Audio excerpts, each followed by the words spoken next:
Welcome to 360 Tamil. இன்னைக்கு இந்த வீடியோல நம்ம எந்த படத்தோட எக்ஸ்பிளனேஷன் பத்தி பார்க்க போறோம்னா, மலையாள சினிமால இப்ப ரீசெண்டா வெளியான பேபி கேர்ள் அப்படின்ற படத்தை பத்தி தான் பார்க்க போறோம். இது ஒரு பக்கமான கிரைம் த்ரில்லர் படம்னு சொல்லலாம். நிவின் பாலி தான் இந்த படத்துல ஒரு முக்கியமான ரோல் பண்ணியிருப்பாரு.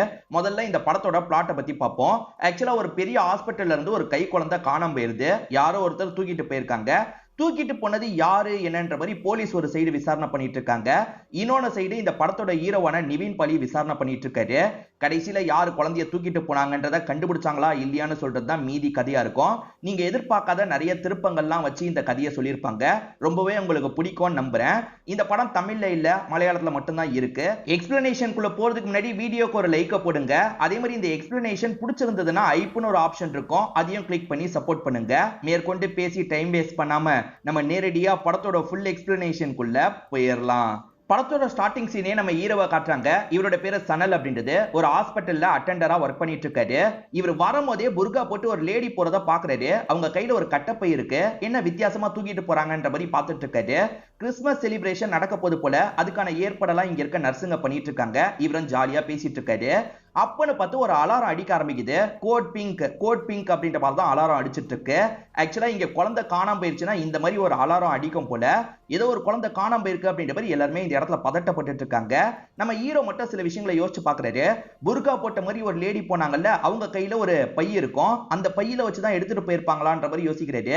எல்லாரும் ஒரு பக்கம் ஓடும் போது இவர் மட்டும் வேற ஒரு பக்கம் ஓடுறாரு. ஏன்னா அந்த லேடி அந்த வழியா தான் போயிருப்பாங்க. இவர் வந்து பாக்குறதுக்குள்ள அந்த லேடி இங்க இருந்து தப்பிச்சு போயிட்டாங்க போல. அதே சமயம் இப்ப கம்ப்ளைண்ட் எல்லாம் போயிருக்கோம். போலீஸும் இந்த இடத்துக்கு வந்துடுறாங்க. என்ன ஏதுன்ற மாதிரிலாம் இந்த இடத்துல விசாரணை பண்ண ஆரம்பிக்கிறாங்க. எலெக்ஷன் டைமா இருக்கும், அதனால கம்மி போலீஸுங்க தான் இந்த இடத்துக்கு வந்திருக்காங்க. சமீப காலமாவே நிறைய குழந்தைங்க காணாம போது போல. அதனாலதான் இந்த கேஸை கொஞ்சம் சீரியஸா எடுத்து விசாரிக்க ஆரம்பிக்கிறாங்க. நியாயமா இந்த விஷயத்தெல்லாம் பாத்துக்க வேண்டியது ஒரு அட்டெண்டரோட வேலை. அந்த அட்டெண்டர் இன்னைக்கு சீக்கிரமா போயிருக்கிறது தெரிய வருது. எதுக்காக அவர் சீக்கிரமா போனாரு? அவரை உடனே கான்டாக்ட் பண்ணி இந்த இடத்துக்கு வர வைங்கன்ற மாதிரி போலீஸ் சொல்லிட்டாரு. இங்க இருக்க மேனேஜரும் சரின்ற மாதிரிலாம் ஏத்துக்கிறாரு. இது எல்லாத்தையும் நம்ம ஹீரோ குறுகுறுன்னு கவனிச்சிட்டு இருக்காரு. இவங்க அவரை வர வைக்கணும்ன்ற மாதிரி கால் பண்ணி தகவல்லாம் கொடுத்துருவாங்க. இப்ப அந்த நபருமே இந்த இடத்துக்கு வந்துடுறாரு. நீ எதுக்காக சீக்கிரமா போனன்ற மாதிரி போலீஸ் கோவமா கேட்கிறாரு. அதுக்கு இவர் இருக்கார்ல, சரி என் பொண்ணுக்கு கல்யாண ஏற்பாடுலாம் நடந்துட்டு இருக்கு, அதனால தான் சீக்கிரமா போனேன். நான் சொல்லி விட்டுட்டு தான் சார் போனேன். அதாவது எனக்கு பதிலா சனல் வர மாதிரி பிளான் இருந்தது சார், சனல் முன்கூட்டியே வரலையான்ற மாதிரி கேட்கிறாரு. எது என்கிட்ட சொல்லிட்டு போனீங்களா? என்கிட்ட சொல்லிட்டே போலன்ற மாதிரி நம்ம ஹீரோ சொல்லிட்டாரு. ஹீரோ உண்மையை சொல்றாரா பொய் சொல்றாரா தெரியல. ஆனா இந்த நபர் இருக்கார்ல, ஏன்டா இப்படி பச்சை பொய் பேசுற, நான் உங்ககிட்ட சொல்லிட்டு தானே போனேன் அப்படின்ற மாதிரிலாம் இந்த பெரியவர் சொல்றாரு. ஆனா சனல் இல்லன்னு சொல்றதுனால போலீஸுங்க இந்த பெரியவர் தான் பொய் சொல்றாருன்ற மாதிரி பெரியவர் மேல கோவப்பட்டு இருக்காங்க. அந்த பெரியவர் சனல் கிட்ட சொன்னதை மத்த நர்ஸுங்களும் கவனிச்சிருப்பாங்க போல. எதுக்காக இப்படி பொய் சொன்னன்ற மாதிரி சனலை முறைச்சு பார்த்துட்டு இருக்காங்க. இப்ப சனல் இருக்கார்ல, போலீஸ் கிட்ட இவர் பார்த்த விஷயத்தை பத்தி சொல்றாரு. அந்த புர்கா போட்ட லேடி தான் தூக்கிட்டு போயிருக்க வாய்ப்பு இருக்குன்னு சொல்லிட்டாரு. அதனால சிசிடிவியை செக் பண்ணலான்ற மாதிரி இவங்களுமே செக் பண்றாங்க. புர்கா போட்ட மாதிரி ஒரு லேடி ஒரு கட்டப்பைய தூக்கிட்டு போறது தெரியுது. எதை வச்சு இந்த லேடி தான் பண்ணிருப்பாங்கன்னு சொல்றேன்ற மாதிரி போலீஸ் கேக்குறாரு. சார் இவங்க தானான்னு தெரியல, கரெக்டா பெல் அடிக்கும் போது, அதாவது அலாரம் அடிக்கும் போது இவங்க தான் போனாங்க, அதனால தான் எனக்கு சந்தேகம் அதிகமா இருந்ததுன்ற மாதிரிலாம் சொல்லிட்டாரு.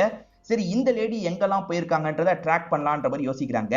ஏன்னா அடுத்தடுத்த பில்டிங்ல வந்து சிசிடிவி இருக்கும்ல, அது மூலியமா ஃபாலோ பண்ணலாம்னு நினைக்கிறாங்க. ஆனா இதை பண்றதுக்கு இன்னும் ஆளுங்க தேவை. அதனால ஒருத்தர் இன்ஸ்பெக்டருக்கு கால் பண்ணி இந்த விஷயத்த சொல்றாரு. சார் கண்டிப்பா ஆள் வேணும் சார், நீங்க வரும்போது கூட்டுவாங்க அப்படின்ற மாதிரிலாம் சொல்றாரு.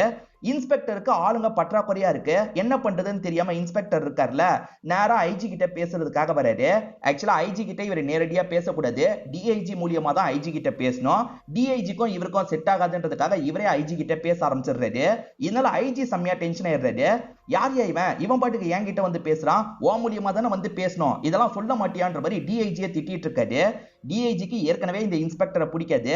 இப்ப திட்டு வேற வாங்க வச்சிட்டார்ல, அந்த கோவத்தெல்லாம் டிஐஜி காமிச்சிட்டு இருக்காரு. என்கிட்ட சொல்ல மாட்டியா, நேரா அவர்கிட்ட தான் நொட்டுவியா அப்படின்ற மாதிரிலாம் திட்டிட்டு இருக்காரு. இதெல்லாம் நடந்துட்டு இருக்கும் போது ஐஜியும் இதை கவனிக்கிறாரு. அவர் கேட்டதுல கொஞ்சம் நியாயம் இருக்கிறதா நினைக்கிறாரு. சரி 3 பேரை வச்சுக்கோ, சீக்கிரமா இந்த கேஸை சால்வ் பண்ணுன்னு சொல்றாரு. இதனால இன்ஸ்பெக்டரும் சந்தோஷமா இங்க இருந்து கிளம்ப ஆரம்பிக்கிறாரு. இதெல்லாம் பாக்குற இந்த டிஐஜிக்கு பிடிக்க மாட்டேங்குது. ஏன்னா அவர் நினைச்சது நடந்துருச்சுல, அதனால கோவப்படுறாரு.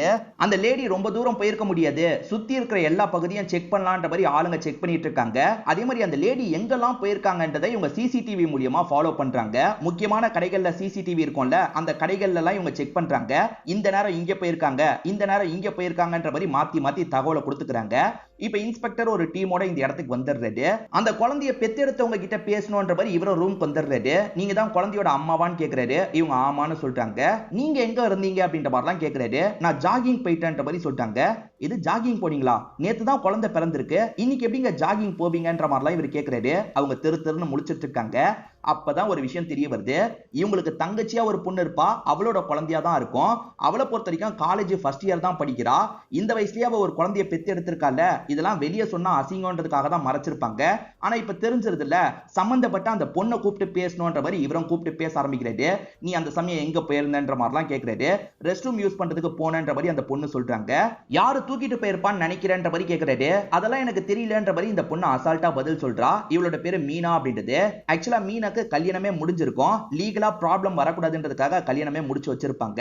இப்பதான் மீனாவோட ஹஸ்பண்ட் இந்த இடத்துக்கு வரான். அவன் அதே காலேஜ்ல தேர்ட் இயர் படிக்கிறவனா இருப்பான். அவனோட பேரு அசோக் அப்படின்றது. இப்ப அசோக் கிட்டயும் இவர் பேச ஆரம்பிக்கிறாரு. யார் இதை பண்ணிருப்பான்னு நினைக்கிறேன்ற மாதிரி கேக்குறாரு. அதெல்லாம் எனக்கு தெரியலன்ற மாதிரி இவனுமே சொல்லிட்டு இருக்கான். இந்த பொண்ணோட வீட்டை சேர்ந்தவங்க வசதியானவங்க போல, பையன் வீட்டை சேர்ந்தவங்க கொஞ்சம் ஏழ்மையானவங்க போல. அதனால பொண்ணோட அப்பா இருக்காருல, பையனோட அப்பாவை போட்டு பயங்கரமா திட்டுறாரு. என் பொண்ணு எப்படி எப்படியோ ஆகணும்னு ஆசைப்பட்டேன், என் பொண்ணோட லைஃபையே காலி பண்ணிட்டல, நீங்களா நல்லாவே இருக்க மாட்டீங்க அப்படின்ற மாதிரி பயங்கரமா சண்டை போட்டுட்டு இருக்காரு. இப்ப உள்ள நடக்கிறத நமக்கு காட்டுறாங்க. ரெண்டு பேருக்குமே எதுவுமே தெரியலன்றது இன்ஸ்பெக்டருக்கு தெரிய வருது. இப்ப இந்த பையன் இருக்கான்ல, சார் நாளைக்கு எனக்கு எக்ஸாம் இருக்கு, நான் போனோன்ற மாதிரிலாம் கேக்குறான். எல்லாம் நம்ம நேரோன்ற மாதிரி இன்ஸ்பெக்டருமே யோசிச்சுக்கிட்டே வெளியே வந்துடுறாரு. குழந்தை காணாம போயிடுச்சுன்னா கண்டுபிடிச்சு தந்துருங்கன்னு ஃபேமிலி எல்லாம் கேட்பாங்கல்ல. ஆனா யார் ஒருத்தரும் கேட்கிற மாதிரியே தெரியல. ஆனா அந்த பையனோட அம்மா இருக்காங்கல்ல, நடந்து போயிட்டு இருக்க இன்ஸ்பெக்டரை நிறுத்தி பேசுறாங்க. என்னதான் இருந்தாலும் என் பையனோட குழந்தை சார், சீக்கிரமா கண்டுபிடிச்சு தந்துருங்கன்ற மாதிரி சொல்லிட்டாங்க. சரிமா, நாங்க சீக்கிரமா கண்டுபிடிக்கிறோம் அப்படின்ற மாதிரி இவரும் இங்க இருந்து நடக்க ஆரம்பிக்கிறாரு. இப்ப இந்த பையனுக்கும் அந்த பொண்ணுக்கும் சண்டை ஏற்படுது. ஆக்சுவலா இவங்க லவ் பண்ணிருப்பாங்க. லவ்ன்றது கூட ப்ராப்பரா பண்ணிருக்க மாட்டாங்க. அதுக்குள்ள இந்த விஷயம்லாம் நடந்து குழந்தை பிறந்திருக்கும். ரெண்டு பேருக்கும் ஒருத்தருக்கு ஒருத்தர் செட்டே ஆக மாட்டேங்குது. அதனால தான் இந்த இடத்துல பயங்கரமா மாத்தி மாத்தி சண்டை போட்டுக்கிறாங்க. ஹீரோ எப்பவுமே போல கேஷுவலா இவரோட வேலையை பார்த்துட்டு இருக்காரு. ஆனா இங்க இருக்க நர்சுங்க எல்லாம் முறைச்சு பாக்குறாங்க. ஏன்னா இவர் தான் பொய் சொன்னாருன்றது நர்சுங்களுக்கு நல்லா தெரியும். அதனால தான் இப்படி முறைச்சு பார்த்துட்டு இருக்காங்க. இப்ப இவர் பண்ண வேலையால அந்த பெரியவர் செம்ம அடி வாங்கிட்டு இருக்காரு. இந்த மாதிரி குழந்தைய கடத்தி தான் உன் பொண்ணுக்கு கல்யாணம் பண்றியான்ற மாதிரி இன்ஸ்பெக்டர் கேக்குறாரு. சார் அந்த மாதிரி பாவத்தெல்லாம் நான் பண்ண மாட்டேன்ற மாதிரி இந்த பெரியவர் சொல்லிட்டாரு. இந்த பெரியவர் வேற ஒரு விஷயத்த சொல்றாரு. அந்த குடும்பத்துல யாருக்குமே அந்த குழந்தைய பிடிக்காது சார். குழந்தை அழுதா தூக்குவாங்கல்ல, அதை கூட யாருமே பண்ண மாட்டாங்க. அவங்கள யாராதே இதை பண்ணிருக்க வாய்ப்பு இருக்குன்ற மாதிரிலாம் சொல்லிட்டாரு. இவங்களுக்குமே அந்த டவுட் இருக்கதான் செய்யும். இன்ஸ்பெக்டர் அசிஸ்டண்டா இருக்கவர் இருக்காருல்ல, சார் நம்ம கண்டுபிடிச்சு குழந்தைய தந்தாலும் அந்த குழந்தைய அவங்க சாவடிக்க கூட வாய்ப்பு இருக்குன்னு சொல்லிட்டாரு. அதுக்கு இன்ஸ்பெக்டர் இருக்காருல்ல, அவங்க என்னன்னா பண்ணிட்டு போகட்டும், அதுக்கான லீகல் ப்ராப்ளத்தை அவங்க ஃபேஸ் பண்ணிப்பாங்க. அதுக்கு முன்னாடி குழந்தைய கண்டுபிடிக்கிறது நம்ம வேலை இல்ல, அந்த வேலையை நம்ம ஒழுங்கா செய்யலாம், இல்லனா நம்மளுக்கு குற்ற உணர்ச்சி தான் ஏற்படும்ன்ற மாதிரி சொல்லிட்டாரு. இப்ப அப்படியே கட் பண்ணி ஆட்டோக்கார ஒரு லேடியை காட்டுறாங்க. இவங்க நியூஸ்ல குழந்தை காணாம போனதை பத்தி பார்த்திருப்பாங்க. இப்போ ஒரு லேடி புர்கா போட்டு போறதை கவனிச்சோன்னே உடனே போலீஸ்க்கு தகவலை கொடுக்கணும் அப்படின்ற மாதிரி வேகமா போலீஸ்க்கு கால் பண்ணி தகவலை கொடுத்துடுறாங்க. இப்ப தகவல் வந்தோடனே இன்ஸ்பெக்டர் அந்த இடத்துக்கு கிளம்பணும்ன்ற மாதிரி வேகமா கிளம்பிட்டு இருக்காரு. இன்ஸ்பெக்டர் கிளம்பிட்டு இருக்கிறத நம்ம ஹீரோ கவனிக்கிறாருல, ஹீரோ புர்கா போட்ட அந்த லேடியை பக்கத்துல கவனிச்சிருப்பாரு. அதனால நம்மளும் ஹெல்ப் பண்ணலான்ற மாதிரி யோசிக்கிறாரு. நீ கவனிச்சியா, சரி வான்ற மாதிரி ஹீரோவையும் இங்க இருந்து கூட்டு போறாங்க. ஹீரோவும் போலீஸும் ஒரு கார்ல, அதே மாதிரி அந்த ஃபேமிலியை சேர்ந்தவங்க இன்னொரு கார்ல வந்துட்டு இருக்காங்க. ஹீரோ ஒரு இடத்துக்கு வந்துட்டு இருக்கும் போது இந்த பை தான் சொல்றாரு. பை இங்க இருக்குன்னா குழந்தையும் இங்கதான் இருக்கும்ன்ற மாதிரி சுத்தி முத்தி எல்லாருமே பிரிஞ்சு தேடிட்டு இருக்காங்க. எல்லாரும் ஒவ்வொரு பக்கம் தேடிட்டு இருக்காங்கல்ல. அப்ப ஹீரோ ஒரு பக்கம் குழந்தை அழுவுற சவுண்ட் கேட்டு போறாரு. அப்படி போன ஹீரோ இருக்காருல, சார் குழந்தை கிடைச்சிருச்சு அப்படின்ற மாதிரி குழந்தைய தூக்கிட்டு வந்துட்டு இருக்காரு. இது ஏன் குழந்தைன்ற மாதிரி புர்கா போட்ட மாதிரி ஒரு லேடி சொல்லிட்டாங்க. பொய் சொல்லாத, நீ முதல்ல நடன்ற மாதிரி அந்த லேடியை இழுத்துட்டு போறாங்க.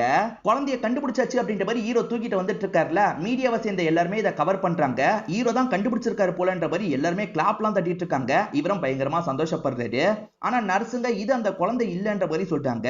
இது அந்த குழந்தை இல்லையான்ற மாதிரி இவரும் இந்த இடத்துல ஷாக்லாம் ஆயிட்டு இருக்காரு. இப்ப டிஐஜி இன்ஸ்பெக்டருக்கு கால் பண்ணி திட்டுறாரு.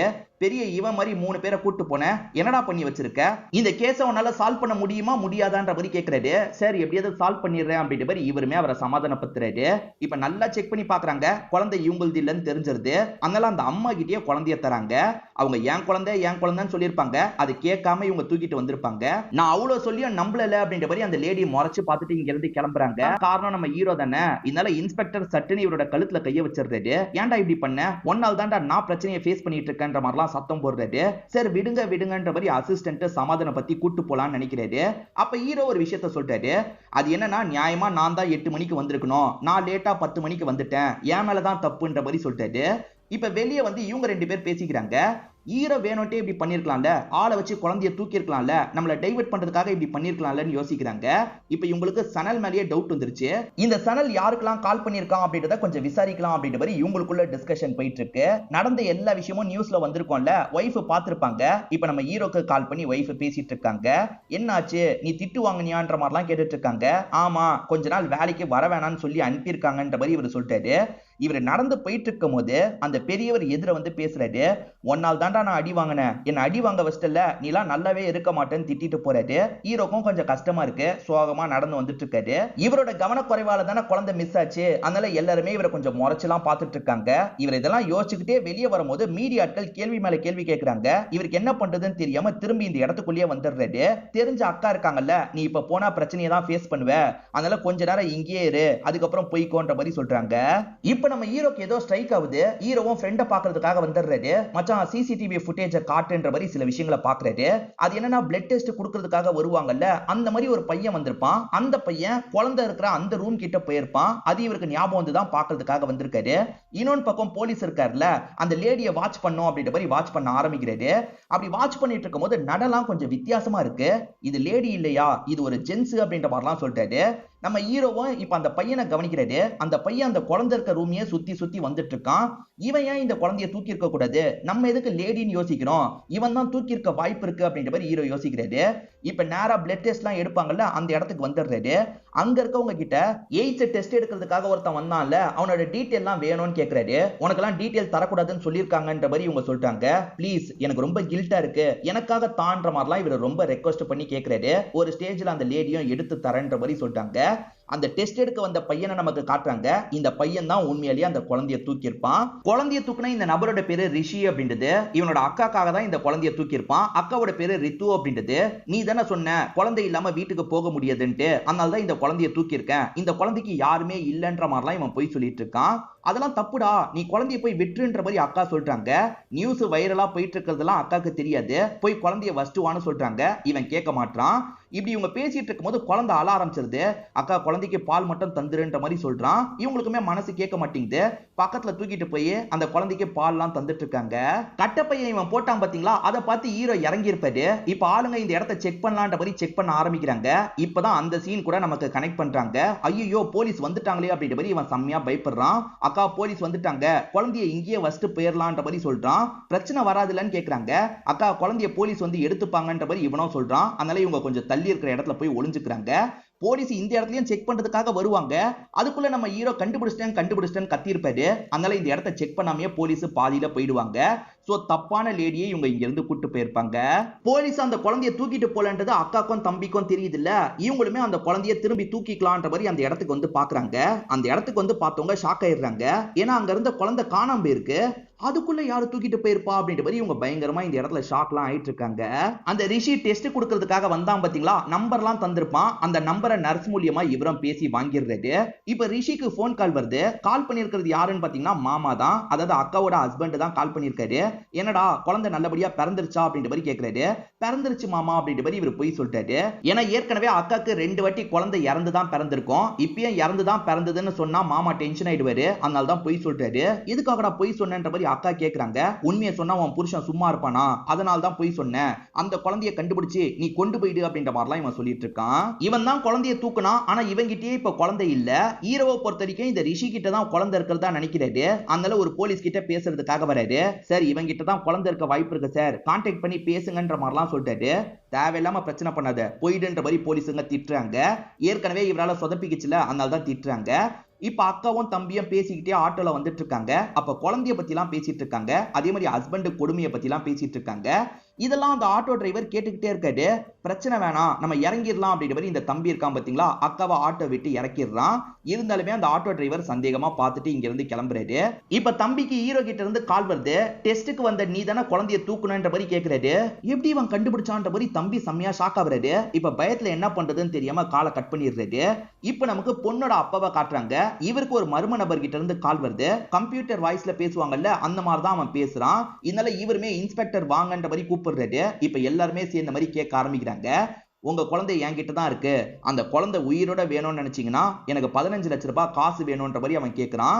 எந்த இடத்துக்கு வந்து அந்த காசை தரணும்ன்றதெல்லாம் அவன் மென்ஷன் பண்ணிட்டு இருக்கான். ஆக்சுவலா அந்த குழந்தைய காசு கொடுத்து வாங்குறதுக்குலாம் யாருக்குமே விருப்பம் கிடையாது. அந்த குழந்தை போய் தொலைது அப்படின்ற மாதிரி தான் யோசிக்கிறாங்க. ஆனா போலீஸ் முன்னாடி அப்படி சொல்ல முடியாதுல்ல. சரி சார், நான் காசை ஏற்பாடு பண்றேன்ற மாதிரி பொண்ணோட அப்பா சொல்றாரு. இந்த அக்காவும் தம்பியும் கார்ல வந்துட்டு இருக்கும்போது தம்பிக்கு போலீஸ் கிட்ட இருந்து கால் வருது. என்ன விஷயம்ன்ற மாதிரிலாம் தம்பி கேக்குறான். எல்லாத்தையும் போன்லயே சொல்லுவாங்களா, இந்த ஸ்டேஷனுக்கு கிளம்பி வான்ற மாதிரி சொல்றாங்க. இவனும் போய் பார்க்கலான்ற மாதிரிலாம் யோசிக்கிறான். இப்ப இன்ஸ்பெக்டர் இருக்கார்ல, சிசிடிவி எல்லாம் செக் பண்ண ஆரம்பிக்கிறாரு. இந்த ஏரியாக்கு எதுக்காக வர சொன்னா, இந்த ஏரியால மஃப்டில நம்ம ஆளுங்க முழுக்க நிக்கணும்ன்ற மாதிரி சொல்றாரு. இப்ப எல்லாருமே அங்க வேலை பார்க்கறவங்க மாதிரி நிக்கிறாங்க. அதாவது எந்த இடத்துல காசை போட சொன்னானோ அதுக்கு பக்கத்துல இவங்க ஒவ்வொரு அடையாளத்துல இருக்காங்க. இன்ஸ்பெக்டருமே ஒரு வீட்டுக்கு வந்துடுறாரு. உன் மாடியை நான் யூஸ் பண்ணிக்கிறேன்ற மாதிரிலாம் அங்க இருக்க பையன் கிட்ட கேட்கிறாரு. தாராளமா யூஸ் பண்ணிக்கோங்கன்ற மாதிரி அந்த பையனுமே சொல்றான். இவர மாதிரியே ஒரு 4-5 போலீஸ் பக்கத்துல இருக்க மாடியில எல்லாம் இருக்காங்க. காசு போட்டோன்னு யார் எடுக்கிறான்றத பாக்கணும்ன்ற மாதிரி வெயிட் பண்ணிட்டு இருக்காங்க. இப்ப இவன் இருக்கான் பாத்தீங்களா, போலீஸ் ஸ்டேஷனுக்கு வந்துடுறான். இங்க இருக்க போலீஸ் எதுக்காக வர வச்சிருக்காருன்றத சொல்றாரு. சனலோட கால் எல்லாம் ட்ராக் பண்ணணும்னு நினைச்சாங்கல்ல, சனல் கடைசியா இவனுக்கு தான் கால் பண்ணிருப்பாரு. அந்த சனலை எப்படி உனக்கு தெரியும், எதுக்கு கால் பண்ணான்ற மாதிரிலாம் இந்த போலீஸ் கேக்குறாரு. சார், அது யாருன்னு எனக்கு தெரியாது சார், அவர் ஹாஸ்பிட்டல்ல வேலை பார்க்கறாருல, என் ரிசல்ட் சம்பந்தமா பேசினாரு அப்படின்ற மாதிரி சொல்றான். என்ன ரிசல்ட் அப்படின்ற மாதிரி கேக்குறாரு. சார், எய்ட்ஸ் டெஸ்ட் எடுத்தேன், அதுக்கான ரிசல்ட் பத்தி தான் அவர் சொன்னாரு அப்படின்ற மாதிரிலாம் சொல்லி சமாளிச்சிட்டு இருக்கான். இவன் சொல்றது உண்மையா பொய்யான்றது போலீஸ்க்கு தெரியல. இந்த மாதிரி ஒருத்தன் வந்து டெஸ்ட் எடுத்தானான்னு கேக்குறாரு. ஆமான்ற மாதிரி ஹாஸ்பிட்டல்ல சேர்ந்தவங்க சொல்றாங்க. ஆக்சுவலா இவனை பொறுத்த வரைக்கும் நிறைய கேர்ள் ஃப்ரெண்டுங்க இருப்பாங்க. அதனால தான் எய்ட்ஸ் வந்திருக்குமோன்ற ஒரு பயத்துல இவன் டெஸ்ட் எல்லாம் எடுத்திருப்பான். போலீஸும் கிளம்புன்ற மாதிரி அனுப்பி வச்சிடுறாரு. இப்பதான் அக்காக்கு தம்பி ஒரு குழந்தைய தூக்கிட்டு வந்திருக்கான். அந்த நியூஸ் வைரலா போயிட்டு இருக்கிறதே தெரியுது. என்னடா பண்ணி வச்சிருக்க, இந்த குழந்தைக்கு யாருமே இல்லைன்னு தானே சொன்னேன், ஆனா ஒரு ஃபேமிலி இருக்குடான்ற மாதிரி சொல்றாங்க. அக்கா, அந்த ஃபேமிலி இருந்தும் பிரோஜனம் இல்லக்கா, இந்த குழந்தைய அவங்க பெருசா கண்டுக்கவே இல்ல, அதனால தான் தூக்கிட்டு வந்துட்டேன்ற மாதிரிலாம் சொல்றான். பொண்ணோட அப்பாவும் இந்த 15 லட்சம் ரூபாய் எனக்கு முக்கியம் சார், இது போகாம பாத்துக்கோங்கன்ற மாதிரி சொல்றாரு. அதெல்லாம் நாங்க பாத்துக்கிறோம்ன்ற மாதிரி போலீஸுங்க சொல்றாங்க. இப்ப அந்த தம்பி ரிஷி இருக்கான் பாத்தீங்களா, ரிப்போர்ட்டை வாங்குறதுக்காக வந்திருக்கான். ரிப்போர்ட்டை தர இந்த லேடி இருக்காங்கல்ல, ஹீரோ கிட்ட இந்த விஷயத்த சொல்லிடுறாங்க. தம்பியை அமுக்கணும்ன்ற மாதிரி ஹீரோவும் இந்த இடத்துக்கு வந்துட்டு இருக்காரு. அப்ப தம்பிய அந்த அப்பா பாக்குறாரு. அதாவது குழந்தையோட அப்பா அசோக்னு ஒருத்தர் சொன்னல, அவரு பாக்குறாரு. அவருமே அந்த தம்பியை துரத்துறாரு. ஏன் எதுக்குன்னு தெரியல. இந்த தம்பியும் பயந்த மாதிரி ஓடிட்டு இருக்கான். இது எல்லாத்தையும் ஹீரோ மாடியில இருந்து கவனிக்க ஆரம்பிக்கிறாரு. ஒரு ஸ்டேஜ்ல அசோக் இருக்கான்ல, இந்த தம்பியை பிடிச்சிடறான். பிடிச்சவன் கையில ஒரு பேப்பரை தந்து இதை மட்டும் நீ பண்ணிருன்ற மாதிரி சொல்றான். தம்பிக்கு என்ன பண்றதுன்னு தெரியாம வாங்கிட்டு கிளம்புறான். இது எல்லாத்தையும் மேல இருந்து ஹீரோ கவனிச்சிருப்பாரு. என்ன இவனுங்க 2 பேர் பேசிக்கிறாங்க, ஒருவேளை அந்த குழந்தையோட அப்பா தான் இதுக்கு பின்னாடி இருக்கானான்ற மாதிரி யோசிக்கிறாரு. அந்த குழந்தையோட அப்பாவோட ஆக்டிவிட்டி எல்லாம் சிசிடிவி மூலியமா ஹீரோ கவனிக்கிறாரு. ரொம்ப சஸ்பீஷியஸா இருக்கு. ஃப்ரெண்டு கூட கார்ல எங்கேயோ போயிருக்காரு, வந்திருக்காரு. ஏதோ தப்பா இருக்கு, இந்த கடத்தலுக்கு பின்னாடி இவனும் இருக்கான் போல அப்படின்ற மாதிரிலாம் இவர் அந்த சிசிடிவி ஆபரேட்டர் கிட்ட சொல்றாரு. நான் சொன்னா ஏத்துக்க மாட்டாங்க, நீயே போலீஸ் கிட்ட இதை சொல்லுன்ற மாதிரி சொல்றாரு. பொண்ணோட அப்பா இருக்காருல, அந்த மர்ம நபர் சொன்ன இடத்துல காசெல்லாம் தூக்கி போட்டுட்டு இருக்காரு. இந்த இடத்துக்கு தான் கரெக்டா ரிஷி வந்திருக்கான். ஆக்சுவலா அசோக் ஒரு இடத்துக்கு போன்ற மாதிரி சொன்னார்ல, இந்த இடத்துக்கு தான் போன்னு சொல்லியிருக்காரு போல. இப்ப ரிஷி காசு எடுக்கிறதுக்காக தான் வந்திருக்கான் போல. வரவனா அமுக்கணும்ன்ற மாதிரி போலீஸுங்களாம் பார்த்துட்டு இருக்காங்க. அப்ப அசிஸ்டன்ட் கிட்ட இருந்து இன்ஸ்பெக்டருக்கு கால் வருது. சார், சிசிடிவியை செக் பண்ணும் போது அந்த ஹஸ்பண்ட் மேலேயே லைட்டா டவுட் இருக்கு சார். ஹஸ்பண்டுக்கு ஒரு ஃப்ரெண்ட் இருக்கான். அந்த ஃப்ரெண்டோட கார் மூலியமா அவன் லொகேஷனை ட்ரேஸ் பண்ணியாச்சு. உங்க லொகேஷன் கிட்ட தான் லொகேஷன் காட்டுதுன்ற மாதிரி சொல்றாரு. இந்த இன்ஸ்பெக்டர் ஒரு பையன் கிட்ட பர்மிஷன் வாங்கியிருக்காருல, இந்த பையனும் அசோக்கும் ஃப்ரெண்டுன்றது தெரிய வருது. இந்த பையனும் இந்த கடத்தல்ல சம்பந்தப்பட்டிருக்கான்னு தெரிஞ்சிருச்சுல, இந்த பையனை போட்டு அடிக்கிறாரு. நீ தான் காசு எடுக்கலான்னு பிளான் வச்சிருந்தியா அப்படின்ற மாதிரிலாம் கேட்கறாரு. குழந்தை எங்கன்ற மாதிரிலாம் இன்ஸ்பெக்டர் கேட்கறாரு. இவனுமே இருக்க இடத்த சொல்றான். இவங்க அந்த இடத்துக்கு ஓடி வந்து பார்க்கும்போது அங்க குழந்தை மிஸ் ஆகுது. ஏன்னா அந்த இடத்துக்கு வந்த ரிஷி குழந்தைய தூக்கிட்டு போயிருப்பாரு. ரிஷிய காசை தான் எடுக்கிறதுக்காக அந்த ஹஸ்பண்ட் அனுப்பியிருப்பாரு. ஆனா இவன் குழந்தைய தூக்கிட்டு போயிடுறான். அக்காக்கு திரும்பி குழந்தை கிடைச்சிருச்சு அப்படின்ற மாதிரிலாம் இவன் சந்தோஷப்படுறான். குழந்தையோட அப்பா பேரு அசோக்னு சொன்னா பாத்தீங்களா, அந்த அசோக்கும் ஃப்ரெண்டும் சேர்ந்த மாதிரி தான் இந்த பிளான் எல்லாம் போட்டிருப்பாங்க. இதெல்லாம் இன்ஸ்பெக்டருக்கு தெரிஞ்சிருது. சரி, இப்ப குழந்தை எங்கன்னு கேக்குறாரு. குழந்தை இருந்த இடத்துல மிஸ் ஆயிருச்சு அப்படின்ற மாதிரி இவனுமே சொல்லிட்டு இருக்கான். 2 பேரையும் உட்கார வச்சு விசாரிக்கும் போதுதான் ஒரு உண்மை தெரியுது. அது என்னன்னா, ஹீரோ சொல்லி ஒரு இடத்துக்கு போனாங்க பாத்தீங்களா, அந்த இடத்துக்கு இந்த அசோக்கும் வந்திருப்பாரு. அசோக் குழந்தை எங்கன்னு தேடிட்டு இருக்கும் போதுதான் அந்த ரிஷியும் ரித்துவியும் சேர்த்து பார்த்திருப்பாரு. இவங்க தான் குழந்தைய தூக்கி இருக்காங்கன்றத கவனிச்சிருப்பாரு. இவங்க பயத்துல என்ன பண்ணிருப்பாங்கன்னா, அங்க இருக்க பாத்ரூம்ல குழந்தைய வச்சுட்டு போலான்னு நினைச்சிருப்பாங்க. அவங்க வச்சுட்டு போன கேப்ல இவன் என்ன பண்ணிருப்பானா, குழந்தைய தூக்கி இருப்பான். இந்த குழந்தைய வச்சு நம்ம காசு பார்க்கலான்ற மாதிரி இந்த ஹஸ்பண்ட் முடிவு பண்ணிருப்பான். அதாவது அந்த பொண்ணை கல்யாணம் பண்ணிக்கிட்டான்ல ஒருத்தன், அவன் முடிவு பண்ணிருப்பான். இது மூலியமா ஒரு 15 லட்சம் ரூபாய் தேத்தலாம், ஏன்னா பொண்ணோட அப்பா வசதியானவர்ல, நமக்கு யூஸ் ஆகும்ன்ற மாதிரி குழந்தைய வச்சு இந்த காசு பாக்குற வேலையெல்லாம் பண்ணிருப்பான். இன்ஸ்பெக்டரும் அவன் யாருன்ற மாதிரி கேக்குறாரு. சார் அவன் யாருன்னெல்லாம் தெரியாது, அவனுக்கு குழந்தை வேணும்ன்றது எனக்கு புரிஞ்சது, குழந்தைய தூக்கிக்கோ, காசை மட்டும் எனக்கு எடுத்து தந்துருன்னு சொன்னேன், அவன் எடுத்து தராம தப்பிச்சு போயிட்டான்ற மாதிரி இவர் சொல்றாரு. இந்த மாதிரி ஒரு கேவலமான விஷயத்தை இவன் பண்ணிருக்கான்ல, இதனால பொண்ணோட அப்பா மாப்பிள்ளை வீட்டை சேர்ந்தவங்கள பயங்கரமா திட்டிட்டு இருக்காரு. இப்ப அந்த ரெண்டு ஃபேமிலிக்குள்ள சண்டைலாம் ஏற்பட்டு இருக்கு. இந்த ரித்து இருக்காங்கல்ல, குழந்தை அம்மா கிட்ட தான்டா இருக்கணும், என்கிட்ட இருக்கிறது சரியில்லடா, தப்புடா அப்படின்ற மாதிரிலாம் சொல்லிட்டாங்க. அக்கா இப்போ உனக்கு குழந்தை ரொம்ப முக்கியம், தயவு செஞ்சு இந்த குழந்தைய தூக்கிட்டு உன் ஹஸ்பண்ட பாக்குறதுக்காக போன்ற மாதிரிலாம் சொல்றாரு. நம்ம ஹீரோவும் இந்த பையனை தேடி தான் அலைஞ்சிட்டு இருக்காரு. அப்போ ஒய்ஃப் கிட்ட இருந்து கால் வருது. நீ எதுக்காக இன்னும் வீட்டுக்கு வராம இருக்க, வீட்டுக்கு வந்துரு, பிரச்சனை எல்லாம் வேணான்ற மாதிரி சொல்லிட்டாங்க. அதுக்கு இவர் இருக்கார்ல, என்னால் தான் அந்த குழந்தை மிஸ் ஆயிருச்சு, எனக்கு கில்ட்டா இருக்கு, நான் கண்டுபிடிச்சிட்டு தான் வருவேன்ற மாதிரிலாம் சொல்றாரு. ரித்துவோட ஹஸ்பண்ட் இருக்கான்ல, சரியான சைக்கோவா இருப்பான். குழந்தை கருவிலேயே இறந்து போனதுக்காக ஒய்ஃபை போட்டு அடிச்சிருப்பான். இந்த வாட்டியாவது குழந்தைய பெத்தி எடுக்கணும்ன்ற மாதிரிலாம் சொல்லியிருப்பான். ஆனா இந்த வாட்டியும் குழந்தை இறந்து தான் பிறந்திருக்கும். அதை சொன்னா இவன் பிரச்சனை பண்ணுவான்றதுக்காக குழந்தை இருக்குன்ற மாதிரிலாம் இவங்க மெயின்டைன் பண்றாங்க. ஆனா இவன் இருக்கான்ல, வரதுக்கு உனக்கு இவ்வளவு நேரமா, சீக்கிரமா டிராவல் பண்ணி வான்ற மாதிரிலாம் திட்டுற மாதிரி பேசிட்டு இருக்கான். இவன் எப்ப பாரு திட்டிக்கிட்டே இருக்கிறதுனால இவன் கூட எல்லாம் குழந்தைய வச்சு நம்ம வாழ முடியாது, இந்த குழந்தைக்காக நம்ம வேற இடத்துக்கு போயிடலாம்னு யோசிக்கிறாங்க. எப்பவுமே அவன் தானே திட்டுவான், இந்த வாட்டி இவங்க போட்டு கத்து கத்துன்னு கத்துறாங்க. இதெல்லாம் பாக்குற தம்பி சந்தோஷப்படுறான். நீ எடுத்த முடிவு சரிதான்க்கா, இந்த குழந்தைய தூக்கிட்டு வேற எங்கேயாவது போயிடு, இல்லனா நம்ம வீட்டுக்கு வான்னு சொல்றான். ஒய்ஃப் திட்டிட்டு காலை கட் பண்ணிட்டாங்கல்ல, இல்ல ஹஸ்பண்ட் செம்மையா டென்ஷன் ஆயிடுறாரு, ஒய்ஃபை கண்டுபிடிக்கணும்ன்ற மாதிரிலாம் யோசிக்கிறாரு. இப்ப ஐஜி இருக்கார்ல, என்னமோ கேட்ட ஆளுங்களெல்லாம் வாங்கின, ஆனா இன்னும் கேஸை முடிக்காம இருக்க, இன்னும் எவ்வளவு ஆளுங்க வேணுமோ வாங்கிக்கோ, ஆனா எப்படியாவது சீக்கிரமா இந்த கேஸை முடின்ற மாதிரி சொல்லிட்டாரு. இன்ஸ்பெக்டரும் ஏத்துக்கிறாரு. ஹீரோ இருக்கார்ல, ரிஷியோட வீட்டை கண்டுபிடிச்சு வந்துடுறாரு. அங்க ஒரு பிரச்சனை போயிட்டு இருக்கிறது தெரிய வருது. ரித்து வீட்டுக்கு போலான்னு வீட்டுக்கு வந்திருப்பாங்க, ஆனா அப்பா ஏத்துக்க மாட்டேன்னு சொல்லிட்டாரு. ஆக்சுவலா ரித்து வீட்டை எதிர்த்து தான் அந்த நபரை கல்யாணம் பண்ணிருப்பாங்க. அதுக்கப்புறம் தான் அவன் சைக்கோன்னு தெரிஞ்சிருக்கும். அதனால தான் வீட்டுக்கே போலான்னு நினைச்சா வீட்டை சேர்ந்தவங்க ஏத்துக்க மாட்டேன்ற மாதிரி சொல்லிடுறாங்க.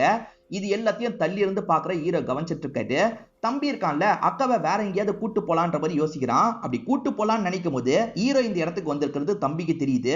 ஐயோ இவன் இங்கேயும் வந்துட்டானா, இவன் கண்ணில் படக்கூடாது, சீக்கிரமா கிளம்பணும்ன்ற மாதிரி கார் எடுத்துட்டு கிளம்ப ஆரம்பிக்கிறாரு.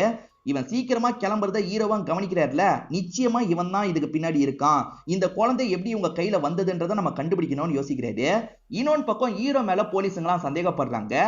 ஹீரோ எதுக்காக வீட்டு பக்கம் போகாம இந்த இடத்துல சுத்திட்டு இருக்கான், இவனை நம்ம கண்டுபிடிக்கணும், ஃபாலோ பண்ணணும்ன்ற மாதிரி யோசிக்கிறாங்க. இப்ப ஹீரோ அவங்க ரெண்டு பேரை ஃபாலோ பண்றாருல, ஃபாலோ பண்ணிட்டு இருக்கும் போதே அவங்க ரெண்டு பேரை பத்தி விசாரிக்கிறாரு. அப்பதான் அக்கா தம்பின்றது தெரிய வருது. அந்த அக்காக்கு குழந்தை இறந்துதான் பிறந்திருக்கு அப்படின்றது தெரிய வருது.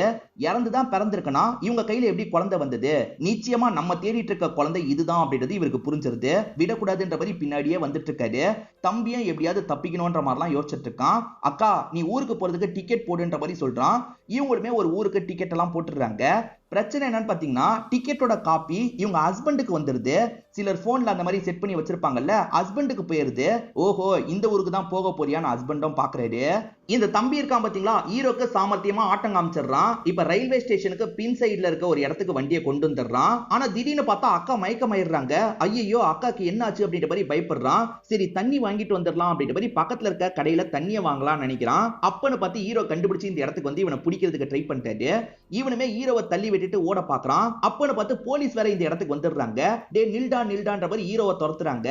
இவனை இப்ப பயந்து ஓடுறான்ல, இவன் எதுக்கு நம்மளை பார்த்து பயந்து ஓடுறான், இவனையும் பிடிக்கணும்ன்ற மாதிரி அந்த ரிஷியும் துரத்துறாங்க. ஆக மொத்தத்துல போலீஸ் ரெண்டு பேரையும் துரத்திட்டு இருக்காங்க. அந்த ரிஷியும் போலீஸ்க்கு ஆட்டம் காமிச்சு ஒவ்வொரு இடமா தப்பிச்சு ஓடிட்டு இருக்கான். அக்காவை அந்த டைம்குள்ள ட்ரெயினை ஏத்தி விட்டணும் அப்படின்ற மாதிரி இவன் வேகமா வந்துட்டு இருக்கான். இவன் வந்து பார்க்கும் போது அந்த ட்ரெயின் போயிருச்சுன்றது இவனுக்கு தெரிய வருது. ஐயோ அக்காவை ஏத்தி அனுப்ப வேண்டிய ட்ரெயின் போயிருச்சு அப்படின்ற மாதிரிலாம் இவன் ஃபீல் பண்ணிட்டு இருக்கான். ஆனா அக்கா கிட்ட இருந்து இப்ப கால் வருது. டே நான் ட்ரெயின்ல ஏறி கிளம்பிட்டேன்ற மாதிரி சொல்லிட்டாங்க. எப்படியோ அக்கா குழந்தையோட கிளம்பி போயிட்டாங்க, இதுக்கப்புறம் பிரச்சனை இல்லைன்ற மாதிரி இவனும் யோசிக்கிறான். ஆனா இந்த அக்காக்கு வேற ரூபத்துல ஒரு பிரச்சனை வருதுன்ற மாதிரி நமக்கு காட்டுறாங்க. இவங்க எந்த ட்ரெயின்ல போக போறாங்கன்னு ஹஸ்பண்டுக்கு தெரிஞ்சது இல்ல, ஹஸ்பண்ட் தேடி வந்துட்டு இருக்காரு. ஆனா இங்கேயும் ஒரு ட்விஸ்ட நமக்கு காட்டுறாங்க. அது என்னன்னா, இவங்க டிக்கெட்டை போட்டதுக்கு அப்புறம் அந்த காப்பி ஹஸ்பண்டுக்கு போயிருச்சுன்னு தெரிஞ்சோன்னே இவங்க ஷாக் ஆகுறாங்க. டே இதுக்கு வேற ஏதாவது பண்ணணும், எத்தனை ட்ரெயின் இருக்கு, எல்லா ட்ரெயின்லயும் டிக்கெட்டை போடுன்ற மாதிரி சொல்லிட்டாங்க. ஆக மொத்தத்துல 4-5 ட்ரெயின்ல டிக்கெட்டை போட்டுருவாங்க. ஹஸ்பண்ட் 4-5 ட்ரெயின் டிக்கெட் வந்ததுனால கன்ஃபியூஸ் ஆயிருப்பாரு. இப்ப தப்பான ட்ரெயின்ல தான் ஒய்ஃபை தேடிட்டு இருக்காரு. ஆனா இவர் தேடிட்டு இருக்கிறதுக்கு பக்கத்து ட்ரெயின்ல தான் இந்த ஒய்ஃப் போயிட்டு இருக்காங்க. சோ இதுக்கப்புறம் பிரச்சனை இல்லைன்ற மாதிரி காட்டுறாங்கல்ல. திரும்பி உங்களுக்கு ஒரு பிரச்சனை இருக்குன்ற மாதிரி காட்டுறாங்க. அது என்னன்னு பாத்தீங்கன்னா, நம்ம ஹீரோ இந்த ட்ரெயின்ல இவங்களை ஃபாலோ பண்ணிட்டு இருக்காரு. தம்பி தப்பிச்சு ஓடிட்டான்ல, இவர் அக்காவை பிடிக்கணும்ன்ற மாதிரி வந்திருப்பாரு. அக்கா இந்த ட்ரெயின்ல போறதை பார்த்து இவங்களுக்கே தெரியாம ஃபாலோ பண்றாரு. அப்படி ஃபாலோ பண்றவரு அந்த குழந்தை எங்க இருக்குன்னு கண்டுபிடிச்சிட்டேன், இந்த ட்ரெயின்ல தான் அந்த லேடி தூக்கிட்டு போயிட்டு இருக்கா, இங்க வந்தீங்கன்னா புடிச்சிடலாம் அப்படின்ற மாதிரி போலீஸ்க்கு தகவலை கொடுத்துறாரு. ஏற்கனவே இவரை நம்பி போலீஸ் ஏமாந்துருக்காங்கல்ல, இவனை நம்பி போலாமா வேணாமான்னு யோசிக்கிறாங்க. சரி பண்ணி தான் பாப்போமே அப்படின்ற மாதிரி அடுத்தடுத்த ஸ்டேஷன்ல வண்டியை நிக்கிற மாதிரி ஒரு ஏற்பாடு பண்ணிடுறாங்க. இங்கதானே அந்த லேடி இருக்கிறதா இவன் சொன்னா, தேடி பார்க்கலாம் தேடுறாங்க. ஹீரோவும் அவங்க கூட சேர்ந்து தேடுறாரு. ஆனா திடீர்னு அந்த லேடி காணாம போயிடுறாங்க. மொத்தத்துல இவங்க அந்த லேடியை மிஸ் பண்ணிடுறாங்க. இப்ப ஹீரோ மேல போலீஸுங்க செம்மையா டென்ஷன் ஆயிடுறாங்க. இந்த வாட்டியும் எப்படா மிஸ் ஆனாங்க அப்படின்ற மாதிரிலாம் சத்தம் போட்டுட்டு இருக்காங்க. சரி அந்த லேடியை பார்த்தல, அந்த லேடியோட அடையாளத்தை சொல்லுன்ற மாதிரி கேக்குறாங்க. அந்த லேடி ஒரு மாஸ்க் மாதிரி போட்டிருந்தாங்க. இதுதான் அந்த லேடியோட அடையாளம் அப்படின்ற மாதிரி இவருமே அடையாளத்தை எல்லாம் சொல்லிட்டு இருக்காரு. இவரை இப்பயுமே போலீஸுங்க பெருசா நம்ப மாட்டாங்க. இவனை அனுப்பி விடுங்க அப்படின்ற மாதிரிலாம் இன்ஸ்பெக்டர் சொல்லிட்டாரு. இப்ப ஹீரோவை இங்க இருந்து போக சொல்லிடுறாங்க. இப்ப ஹீரோ எதையோ யோசிச்சுக்கிட்டே பைக்ல வீடு வந்து சேர்றாரு. இப்ப வந்தவரு ஒய்ஃபை கட்டி பிடிக்கிறாரு. இந்த இடத்துல தான் ஹீரோ பண்ண ஒரு விஷயத்தை நமக்கு ரிவீல் பண்றாங்க. இவர் ட்ரெயின்ல இருந்தாரு பாத்தீங்களா, போலீஸ்க்கு கால் பண்ணிட்டு ஒரு போட்டோ எடுத்துக்கலான்ற மாதிரி இவங்களுக்கு தெரியாம போட்டோ எடுக்கிறதுக்கு ட்ரை பண்றாரு. ஆனா சட்டுன்னு அவங்க கவனிச்சிடுறாங்க. ஐயோ இவர் போலீஸ் போலன்ற மாதிரிலாம் யோசிக்கிறாங்க. இவருமே ஒழுங்கா குழந்தைய தந்துரு அப்படின்ற மாதிரி அவங்க கையில இருந்து குழந்தைய வாங்குறாரு. இந்த இடத்துல தான் ரித்து ஒரு விஷயத்த சொல்றாங்க. ஆக்சுவலா ரித்து இருக்காங்கல்ல, இந்த குழந்தையோட அம்மாவை பாக்குறதுக்காக வீட்டுக்கே வந்திருப்பாங்க. என் தம்பி தெரியாதனமா இந்த மாதிரி பண்ணிட்டான், அதனால தான் மன்னிப்பு கேட்டு குழந்தைய தரதுக்காக வந்தேன். என்ன பிரச்சனை வந்தாலும் சரி எனக்கு நீங்க தண்டனை கூட வாங்கித்தாங்கன்ற மாதிரிலாம் சொல்லிட்டாங்க. ஆனா இந்த குழந்தைய பெத்தெடுத்தவங்க இருக்காங்கல்ல, இந்த குழந்தைய என்னால நல்லபடியா பாத்துக்க முடியாது, நான் தப்பு பண்ணிட்டேன், அதோட விளைவா தான் இந்த குழந்தை பிறந்துருச்சு, இந்த குழந்தைய நீங்க தான் பாத்துக்க முடியும், நீங்களே வச்சுக்கோங்கன்ற மாதிரி கொடுத்து அனுப்பி விட்டுருப்பாங்க. சரி குழந்தைய பார்த்தாலாவது இவங்களோட மனசு மாறும்ன்றதுக்காக கீழே வந்த ரித்து இருக்காங்கல்ல, குழந்தையோட முகத்தை காட்டலான்னு இவங்களுக்கு காட்டுறதுக்கு ட்ரை பண்றாங்க. அதை கூட இந்த அம்மா பார்க்க விரும்பாம சட்டுன்னு உள்ள போயிடுறாங்க. சரி இவங்களுக்கு குழந்தையில விருப்பம் இல்ல, நம்மளே இதுக்கப்புறம் இந்த குழந்தைய நம்ம குழந்தை மாதிரி வளர்க்கலான்ற மாதிரி இவங்க தூக்கிட்டு போயிருப்பாங்க. இதுதான் நடந்தது அப்படின்ற மாதிரிலாம் ஹீரோ கிட்ட சொல்லிட்டாங்க. ஆனா ஹீரோவெல்லாம் நம்ப முடியல. சரி அந்த பொண்ணுக்கு கால் பண்ணலாம் அப்படின்ற மாதிரி அந்த பொண்ணுக்கு கால் பண்ணி பேசுறாரு. ஆமா இதுதான் நடந்தது அப்படின்ற மாதிரி அந்த பொண்ணுமே சொல்லிடுறா. அந்த பொண்ணு குழந்தை வேணான்னு நினைக்கிறா, இவங்க குழந்தை வேணும்னு நினைக்கிறாங்க. இவங்க கிட்டயே இந்த குழந்தை இருக்கட்டும், அப்பதான் நல்லபடியா இருக்கும்னு யோசிச்சிருப்பாரு. ஆனா போலீஸ வர சொல்லிட்டார்ல, அதனால இவங்களை முன்னாடி ஸ்டேஷன்ல இறங்கி போங்கன்னு சொல்லியிருப்பாரு. போலீஸ் வந்து தேடும் போது இவரும் தேடுற மாதிரி பாவலா பண்ணிருப்பாரு. வேணும்ட்டே தான் இவர் தப்பிச்சு போக விட்டுருக்காருன்னு தெரிய வருது. விசாரிக்கிற இன்ஸ்பெக்டரும் நீ அந்த குழந்தைய தான் பாத்தியான்ற மாதிரி கேட்கிறாரு. தெரியல சார், நான் அந்த குழந்தை இல்லாம வேற குழந்தைய கூட பார்த்திருக்க வாய்ப்பு இருக்கு, ஏன்னா ஏற்கனவே ஒரு வாட்டி நான் தப்பு பண்ணிட்டேன்ல, திரும்பி கூட நான் தப்பு பண்ணிருக்க வாய்ப்பு இருக்குன்னு சொல்லிட்டாரு. அதாவது இவர் ஏமாத்துறதுக்காக தான் இந்த மாதிரிலாம் பேசிட்டு இருக்காரு. நீ சரியான வேஸ்டடா, கிளம்பு அப்படின்ற மாதிரி திட்டி தான் இன்ஸ்பெக்டர் அனுப்பி விட்டுருப்பாரு. ஹீரோ அடையாளத்தெல்லாம் சொல்லி வரைஞ்சாங்க பாத்தீங்களா, இப்பதான் அந்த டிராயிங்கை நமக்கு காட்டுறாங்க. அதுக்கும் ரித்துக்கும் சுத்தமா சம்பந்தமே கிடையாது. ரித்துவை மாட்டி விடக்கூடாதுன்றதுக்காக ரேண்டமா ஒரு முகத்தை தான் சொல்லியிருப்பாரு. அது ரேண்டமான முகம் கூட இல்ல, இவரோட அம்மா சின்ன வயசுல அப்படிதான் இருப்பாங்க, அந்த ஃபேஸை தான் சொல்லியிருப்பாரு. அவங்கள காப்பாத்துறதுக்காக ஹீரோ இப்படி பண்ணிருக்காருன்ற மாதிரி காமிச்சு நமக்கு படத்தோட கதையை முடிச்சிடுறாங்க. இன்னும் ஒரே ஒரு விஷயம் மட்டும் பேலன்ஸ் இருக்கு. அது என்னன்னா, இவங்க ஃப்ரெண்ட் வீட்ல தான் இருக்கிற மாதிரி பிளான் வச்சிருப்பாங்க. ஃப்ரெண்ட் கிட்ட நான் அந்த இடத்துக்கு வரேன்ற மாதிரிலாம் சொல்லிட்டாங்க. அதெல்லாம் ஒன்னும் பிரச்சனை இல்ல, நீ வந்துரு. ஆமா அது என்ன குழந்தை அப்படின்ற மாதிரி கேக்குறாங்க. இவங்களும் பெண் குழந்தைன்னு சொல்லிட்டாங்க. இந்த இடத்துல தான் பேபி கேர்ள்னு படத்தோட டைட்டில போட்டு இந்த படத்தோட கதையை முடிக்கிறாங்க. கண்டிப்பா இந்த படமும் என்னோட எக்ஸ்பிளனேஷனும் உங்களுக்கு பிடிச்சிருக்கும்னு நம்புறேன். இந்த வீடியோ உங்களுக்கு பிடிச்சிருந்ததுன்னா லைக் பண்ணுங்க, கமெண்ட் பண்ணுங்க, மறக்காம 360 தமிழ் சேனலை சப்ஸ்கிரைப் பண்ணுங்க. தொடர்ச்சியா இந்த மாதிரி வீடியோக்கள் வந்துகிட்டே தான் இருக்கும்.